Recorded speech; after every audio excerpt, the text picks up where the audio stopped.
Brawl Stars is getting 20 balance changes sometime in the next 1 to 2 days. Lumi is getting 2 nerfs. First is a 6.67% nerf to her health. At max level, her health is decreasing from 6,000 HP down to 5,600 HP, which means that she'll be taken out with 1 less ammo by 11 brawlers in the game. This isn't a huge nerf, but it should be enough to tone her down. Okay, now second, we have a nerf to her Grim and Frostbitten gadget, which creates a slippery surface on the ground, right?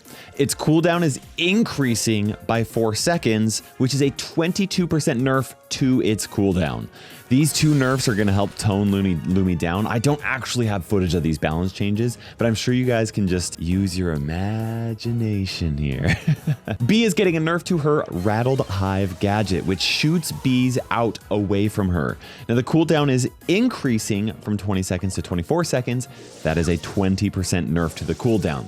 This should make the choice between her 2 gadgets a bit harder to make. I still think that this is going to be the stronger one in more situations, though I really like her other one sometimes. Aldi is getting a 5.3% nerf to his health. At max level, his health is decreasing from 11,200 down to 10,600 health. This means that 17 brawlers in the game will be able to take out Ollie with 1 less ammo. He's still going to be super tanky, but this is going to tone him down a little bit. Carl is getting a nerf to his heat ejector gadget, and it's actually a pretty big one. The damage is increasing, or sorry, the damage is getting nerfed by 18.9%, which honestly, I wasn't expecting that. This is definitely to make the choice between his 2 gadgets a little bit harder to make. Buster's getting a 4% nerf to his health. At max level, it's decreasing from 10,000 health to 9,600 health. Honestly, this doesn't sound like a huge nerf, but it's going to allow 23 brawlers in the game to take him out with 1 less ammo compared to before. Chester's getting a nerf to his Hypercharge charge rate. It is a 16.67% nerf, which means that Chester will have to work quite a bit harder to get his Hypercharge charge, which is perfectly fine with me because that thing is just obnoxious. Meeple's getting a 7.7% attack damage nerf. At max level, his hits are decreasing from 2,600 damage to 2,400 damage per hit. This means that Meeple's going to require 1 additional ammo to take out 15 of the brawlers in the game, which honestly I think is perfectly fair. I was just thinking yesterday, his attacks, they hit like a cannon. Like, he has a slow reload speed. If you get hit by 3 of them, you're in trouble. Meg is getting a movement speed buff. When she is not in her mecha, her movement speed is increasing from the fast movement speed to very fast. So it's like the movement speed from like Bull to the same movement speed as Crow. This is a 6.4% buff to her movement speed, which honestly, I don't think it's going to change too much since it's only when she is not in her mecha, but it's still going to be useful. Angelo is getting a nerf to his Master Fletcher gadget, which allows his next attack to pierce through enemies in the walls. Its cooldown duration is increasing from 14 seconds to 18 seconds. This is a 28.6% nerf to the cooldown, which means that Angelo is not going to be able to rely on this gadget quite as much. Gray is getting a nerf to his Walking Cane gadget, which allows his next attack to pull enemies towards him and through walls. The cooldown duration is increasing from 20 seconds to 23 seconds. This is a 15% nerf to his cooldown duration, which might actually be enough to get me to consider using his Grand Piano gadget. Mandy is getting a nerf to her Hypercharge charge rate. It is getting nerfed by 12.5%, which means that she won't be able to charge her Hypercharge nearly as effectively as before. Again, perfectly fine with me. I've never been a fan of fighting against Mandy. She sucks. Stu's Hypercharge charge rate is also getting a nerf. Now, Supercell didn't give me an updated dev build for me to be able to test this, so all I have to go off of are the notes that they provided me. From what they are telling me though, this is looking like it's going to be a 33% nerf to his Hypercharge charge rate. That is a massive nerf to how quickly Stu will charge his Hypercharge. So yeah, Pam is getting a 15% buff to her attack damage. Thank you. At max level, the damage from each projectile is increasing from 520 damage to 600 damage.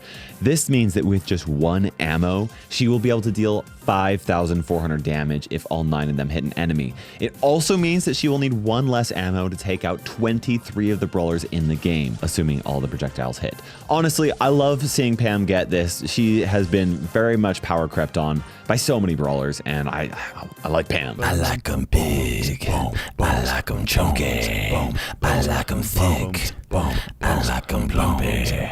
Byron is getting a nerf to his booster shots gadget, which is the one that makes it so that he fires 3 shots, right? The cooldown duration is increasing from 14 seconds to 18 seconds, which is a 28.6% nerf to the cooldown, or to the gadget cooldown. That's gonna make it a lot more in line with his other gadget. I still think this is gonna be the better option out of the two though. Willow's getting a 10.7% buff to her health. At max level, her health is increasing from 5,600 to 6,200 total health.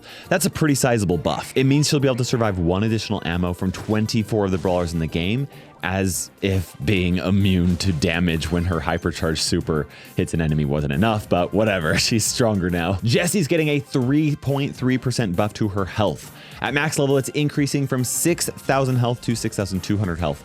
That might not sound like a big buff, and it really isn't, but there are just a few key interactions that change for 13 of the brawlers in the game right between there, so she'll survive 1 additional ammo from them. Bonnie is getting an interesting buff. Honestly, I wish that I had footage of this, but after this change, she will now be able to get back into her cannon straight away after she lands her super. This means she's not gonna have to run around all week every time her cannon gets fired, right? So that'll be interesting. Crow's also getting an interesting buff. Now, some of you may not know this, but enemies who are poisoned by Crow receive 40% less healing from all sources. Now that 40% healing reduction is getting buffed to be 60% less healing from all sources when enemies are poisoned by Crow. Because of how these percentages work, this is a 50% buff. That is going to make Crow an even better counter to brawlers that are being healed by, or that heal and other brawlers, right? He's gonna be a good hard counter to them. Finally, we have Mico. Now, Mico's reload speed is getting changed by 7.7%. Now, I'm gonna be totally honest here. I don't know if this is actually a 7.7% buff or a 7.7% nerf. I know that sounds ridiculous, like how could I not know that? It's because of how Supercell communicated it to me. They said that the main attack reload value is decreasing from 2,600 units to 2,400 units. I'm like 80% certain that this is a buff, because if that value is a measurement of time, that means that he will reload faster. But I mean, I don't know. The way that they measure all of these things is different than the way that I measure all of them. So I don't know without testing. I just had to be honest with you guys, you know, when I'm not 100% certain, right? These are all the balance changes coming into the game. I know that this was a short video. I'm not about adding fluff into my videos. So anyway, like, it is what it is. These are the balance changes. And I hope you enjoyed it. I want to know which brawler you were most excited to try after these balance changes are live, and which one you're sad about getting a nerf. Nerfs can be sad if you really care about them, if you're a Mandy player. And if you're a Mandy player, whew, do I have feelings? Anyway, sorry. Thanks so much for watching. There's nothing wrong with Mandy players out there. They're just better than me. How come I can't play Mandy? I just said I'm not about the fluff, and here I am rambling. See you guys in the next video.